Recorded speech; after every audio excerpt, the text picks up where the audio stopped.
Empire.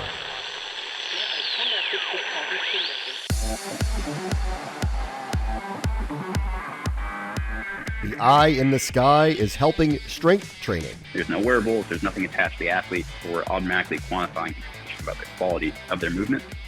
We give that athlete real-time feedback, then a coach can see that data after the fact, make sure that the athlete is progressing in the right direction. That's Jacob Rothman, CEO and co-founder of Perch, where the weight room is watching big-time athletes get stronger. This is the Future Sport Podcast. I'm Bram Weinstein.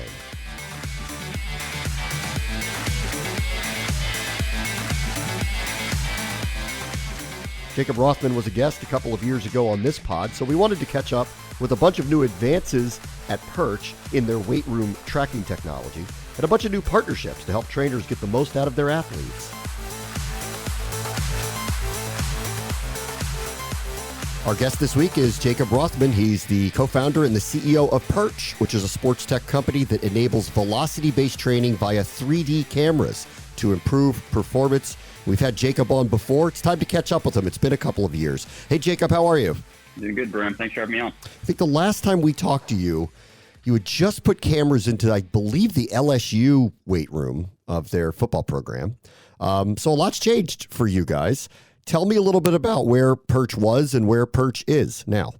Yeah, absolutely. We were on back then. That was when LSU went on to win the national championship, and Joe Burrow was there, Coach Orgeron. So a lot of hype around that team, and it was awesome to be a part of that at the time, help support them on the way to a national championship. And then, honestly, a lot has changed, just given, one, we've grown a ton as a company, which has been awesome, but lots of ups and downs along the way.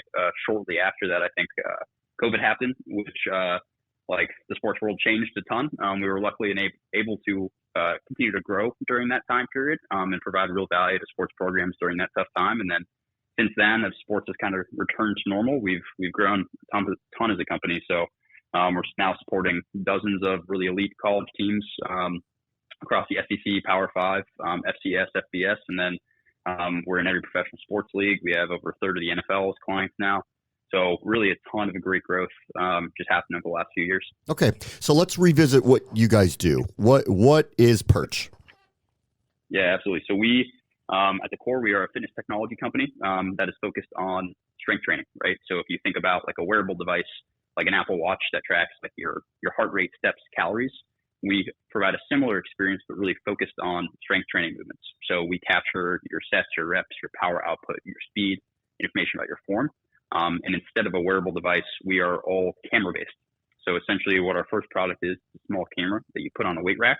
So we essentially give a weight rack, let's say a set of eyes and a brain. So when an athlete walks up, they'll log in via tablet, and then while they lift, there's no wearables, there's nothing attached to the athlete. We're automatically quantifying information about the quality of their movement.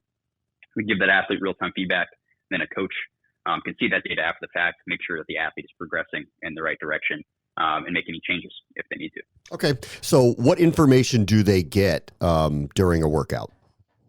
Yeah, so you mentioned at the beginning when you introduced it was really we focus right now on something called velocity-based training. So the key metric that coaches and athletes are focusing on is the speed of the movement. So right now, when you walk in, like you're just walking to any gym, the information you typically have access to is like your sets, your reps, and how much weight you lifted, which is what you did, not actually how well you did it. So now we're able to focus on quality of movement metrics, so like your speed or your power output, which is super relevant in terms of being able to guide a workout and make sure athletes are heading in the right direction. So a really simple use case for this data might be a coach says, instead, I want you to lift 200 pounds, but I want you to do it at this speed, right? And if you can't move it at a certain speed, it actually means the weight's too heavy, right? You're not able to be explosive enough. So an athlete can take some weight off. They're tired that day, they're having a bad day, and vice versa, right? If they're actually exceeding that speed, it means they're having a really good day and they can add some weight. So it really allows athletes to stay safe if they're having a bad day, maybe a looming injury coming up. And then if they're having a great day, it allows them to optimize for that given day. That's interesting, because I was going to ask you, why does that metric specifically matter? You said that. Was that feedback from trainers, from athletes themselves? How did you guys come to that? Yeah, it's a great question. It's honestly, this concept like velocity-based training has been researched for a few decades now. So there's a lot of older technology on the market that can kind of capture that type of data. So really, we uncovered this problem of more and more coaches wanted to utilize velocity-based training, but it was either cost prohibitive or it was too cumbersome to use the other technology products. So we've essentially invented a much easier way to capture this data, a much more seamless way. Athletes really enjoy using it, but we're also building out from there. Like we have a bunch of different metrics that are also really valuable. We have leaderboards and computers to really enhance motivation in the weight room. So we've kind of uncovered this core velocity-based training concept. We've made that a lot easier, but then we've also done a really great job of providing more value beyond that as well. Have you put this in gyms where people like myself, regular people who just work out, where you can access this technology? That is the goal. So our current focus right now is professional and college teams is the main focus, but we have a growing number of high schools as well, growing number of military clients. And we actually have a really large base of what we call sports performance facilities. So still focused on athletics, but these would be like commercial fitness facilities that a high school, college athlete, middle school athletes, even some general population might train at.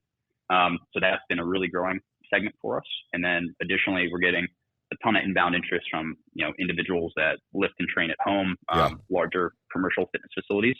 So that is the future goal of ours, but we're growing a ton in kind of the elite space. So that's still our main focus. And then what happens? The information goes to an app? Is that how take me through the technology. How does it work?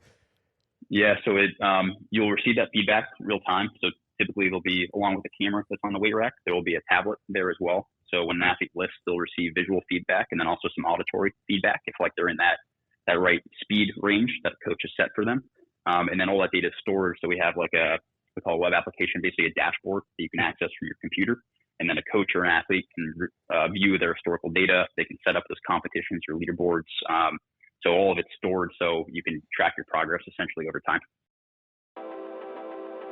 This episode is brought to you by Chalk and Dog, which brings together the vast experience and expertise of two of the brightest agencies in media, sports, wagering, and gaming. With deep roots in the UK and the US, the agency offers expert guidance in everything from market entry to market expansion for startups as well as established global brands, powered by best-in-class communication and creative experts. Chalk and Dog has vast international experience and delivers results-oriented, tailor-made solutions for B2B and B2C organizations. What else do they want, or what are your clients telling you now? They've got this going with it. What else do they want it to be able to do? What else do they want it to tell them?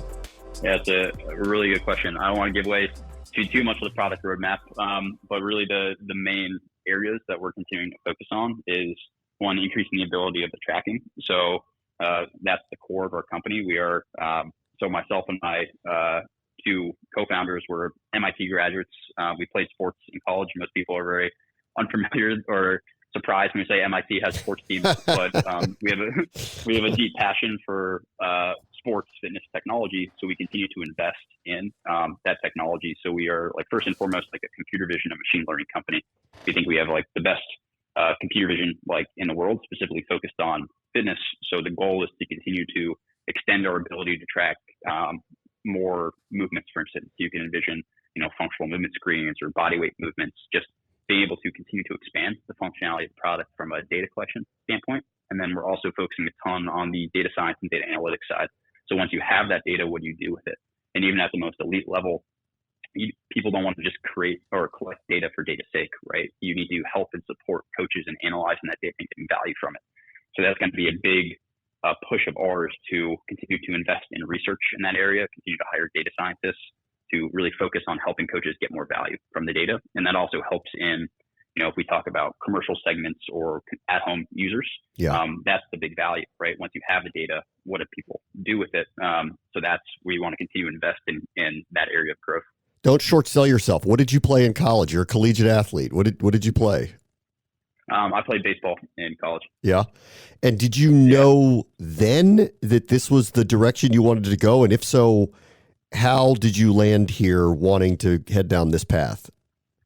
Yeah, it's a really good question. So it's multifold, I'd say. One, I did a few internships in college. I won't into companies, but I did a few, worked at a startup after one summer and then one really large technology company.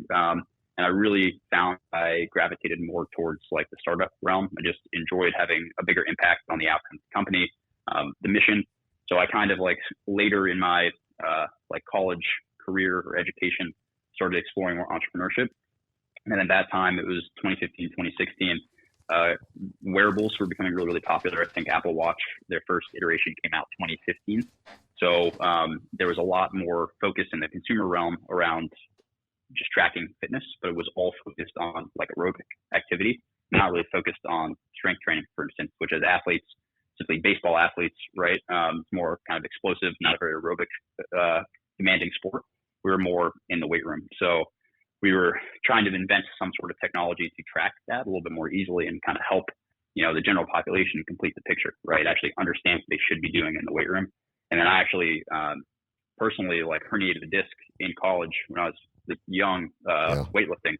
So the goal of our tech is not to necessarily prevent or predict injury, but if you can help people lift smarter and not lift too much weight, focus on the metrics that actually like matter, you can hopefully prevent some injury as well. So form here, this is the type of information that this could provide, whether you're properly using the correct form to try to avoid injury. Yeah. So right now it's really focused on the key data points. So for instance, like if you have a goal of a certain speed and you're lifting too slow, it means the weight's too heavy. So that means that can help prevent injury in a certain way where you're lifting in the proper zone and not overexerting yourself. But in the future, as we continue to expand the functionality of our tracking, like we will start tracking more and more parts of the body, for instance, and give people more feedback of potential proper lifting form, right? That's a little bit more in the future, but there's definitely potential with our technology to be able to do that. It's all really cool. Jacob Rothman is the CEO and the co-founder of Perch. Thank you so much for joining us. Yeah, thank you, Bram. I really appreciate it.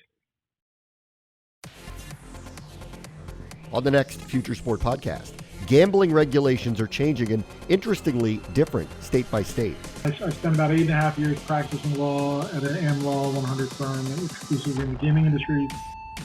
Went in-house to PokerStars, the largest online poker provider globally. Started as their U.S. regulatory advisor, helping them get launched in various markets in the U.S. Expanded into a role as their global compliance officer, managing 25 licenses around the globe, regulatory affairs. Was rolling up my sleeves in regulations across the globe. That's Eric Frank, CEO of Odds on Compliance, who is helping operators navigate the rules and regulations of the ever-changing sports betting landscape. That will do it for this episode. As always, the future is now. This is the Future Sport Podcast. I'm Bram Weinstein.